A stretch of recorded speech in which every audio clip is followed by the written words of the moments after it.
IOCL और HPCL staff ने mock drill का सफल प्रदर्शन किया। Western region pipeline Sanganer and Jaipur और HCPL बगरू के संयुक्त तत्वाधान में गुरुवार 6 फरवरी को चंदबाजी थाना इलाके में देव का हरमाड़ा गांव में संयुक्त ऑफ साइट आपदा प्रबंधन मॉक ड्रिल का आयोजन किया गया। Hindustan petroleum corporation limited Bagru के सहयोग से आयोजित इस कार्यक्रम में अतिथियों के तौर पर आमेर तहसीलदार सौरभ गुर्जर और डिस्ट्रिक्ट डिजास्टर मैनेजमेंट के deputy controller, factory and boiler department के डिप्टी चीफ, चंदबाजी पुलिस थाने की CI हीरालाल, स्थानीय सरपंच भी उपस्थित रहे। वहीं इस मॉक ड्रिल के आयोजकों में Tribhuvan Kumar, general manager IOCL WRPL Chaksu, BK Soni, deputy general manager IOCL WRPL Jaipur, Irfan Ali, deputy general manager IOCL WRPL Sanganer,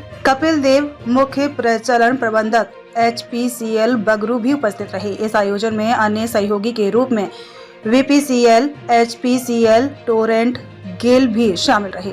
इस मॉक ड्रिल में इंडियन ऑयल कॉर्पोरेशन लिमिटेड के स्टाफ ने अपनी ड्यूटी का प्रदर्शन करते हुए बताया कि गांव के खेतों में से होकर गुजर रहे तेल के पाइपलाइन में अब कभी डैमेज होकर आग लग जाए तो किन प्रयासों से आग को बुझाकर बड़ा हादसा घटित होने से रोका जा सकता है। इस कार्यक्रम के दौरान आसपास के गाँव के सैकड़ों ग्रामीण उपस्थित रहे। सबसे पहले बताइए सर, आपका क्या शुभ नाम है और क्या है? सर्वप्रथम तो मेरा नाम सौरभ गुर्जर, तहसीलदार आमेर। मैं जिला प्रशासन की तरफ से इस मॉक ड्रिल में शामिल हुआ हूँ।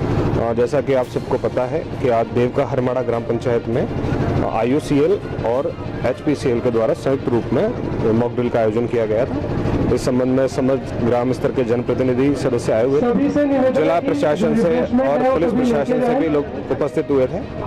तो मॉक ड्रिल बहुत बेहतर तरीके से संपन्न कराई गई है। मॉक ड्रिल में ग्राम वालों को जागरूक किया गया है कि किस तरह से लीकेज होता है, लीकेज की सूचना किस स्तर पर की जानी है। इस संबंध में सभी को सेंसिटाइज किया गया है ताकि आगामी भविष्य में किसी भी तरह की जनहानि या किसी भी तरह की दुर्घटना ना हो सके। कानून में क्या प्रावधान है 18 मीटर और 10 मीटर वाले, जिससे कि देखिए जैसा कि नियम है कि जो पाइपलाइन है, पाइपलाइन को 1.5 से 2 मीटर की डेप्थ में डाला जाता है। उसके अकॉर्डिंग जो पाइपलाइन है, उस पाइपलाइन से दाएं और बाएं दोनों तरफ 10 मीटर का जो एरिया है वो नॉन कन्वर्टेड लैंड होता है, जिस भूमि में कन्वर्जन नहीं किया जाता। तो वो भूमि काश्तकार सिर्फ खेती के काम के लिए उपयोग में ले सकता है। उसमें किसी प्रकार के निर्माण की उस तरह की अनुमति नहीं होती, क्योंकि कहीं ना कहीं उससे जो अपनी ऑयल लीकेज की चोरी और उस तरह की चीज़ों की संभावना बनती है। इसलिए राज्य सरकार के जो निर्देश हैं उसके तहत पाइपलाइन के अगल और दोनों साइड 10 मीटर की दूरी तक बिल्कुल पाबंदी है। इसमें क्या ग्रामीण खेती कर सकते? बिल्कुल, खेती करने का अधिकार है काश्तकार को, वो खेती कर सकते हैं। तो कोई बड़ा पेड़ या इस तरह का निर्माण कार्य नहीं कर सकते, जिससे कि बिल्कुल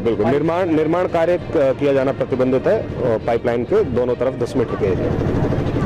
देव है, मैं HPCL की मुंद्रा दिल्ली पाइपलाइन में चीफ स्टेशन मैनेजर हूँ और ये हमारा स्टेशन बगरू जयपुर में स्थित है। और ये पाइपलाइन जो है हमारी अंडरग्राउंड में जाती है और इसकी देखरेख करना ये हमारा दायित्व है। सर, अक्सर सुनाई में आता है कि पाइपलाइन की चोरी की घटनाएं होती है, तो कितनी राजस्थान में ऐसी घटनाएं प्रतिदिन होती है और क्या आपका मैकेनिज्म है कि आप क्विक रेस्पॉन्स इसको करें और किसी प्रकार की दुर्घटना होने से रोक सकें? इस तरह की दुर्घटनाएं प्रतिदिन तो कोई ऐसा नहीं है कि प्रतिदिन होती है, लेकिन ऐसी कभी साल 2 साल में एक आधा बार ऐसी दुर्घटनाएं हो जाती हैं जहाँ पे कि जो चोरों का तंत्र है वो बहुत ज़्यादा सक्रिय होता है और कहीं ना कहीं पे कुछ तरीके से मिली भगत जो गाँवों में कोई बाहर से आदमी आके रहने लग गया, कोई किराए से रहने लग गया और लाइन के एरिया में खुदाई करके बहुत सारे टनल वाली भी जो घटनाएं हैं आजकल देखी जाती हैं, जब टनल बना के जिसमें सरफेस के ऊपर कुछ भी विजिबल नहीं होता है। और इन सब के लिए उपाय हमारे पास में बहुत सारे हैं और जो हम बहुत ही मुस्तैदी के साथ में करते हैं। चाहे हमारी फूड पेट्रोलिंग टीम है जो हर दिन पूरी लाइन का जो ROU है, ROU बेसिकली पाइपलाइन हमारी अंडरग्राउंड में है 1.2 मीटर से नीचे, कहीं पे 1.5 मीटर भी होगी, 2 मीटर भी होगी। इसलिए मॉक ड्रिल आज आपने कराई, इसका क्या महत्व है, ग्रामीणों को आपने क्या बताया? इसमें जो मॉक ड्रिल में हमारा सबसे प्रथम उद्देश्य होता है कि सभी ग्रामीणों को इसके बारे में जागरूक करना कि किस तरह की जो आपदाएं हो सकती हैं अगर हमने ध्यान नहीं रखा तो। चाहे कोई अभी जैसे ये आज की मॉक ड्रिल थी, इसमें एक अनाधिकृत खुदाई का जो है मामला था, जिसमें अनाधिकृत खुदाई हो रही थी और उसमें पाइप के पास में जेसीबी का जो टैप है लग गया था और उसकी वजह से लीकेज की घटना हो गई और फिर बाद में धीरे उसमें कोई अनजानता की वजह से उसमें आग लग गई और फिर उसको जो है काबू पाया गया।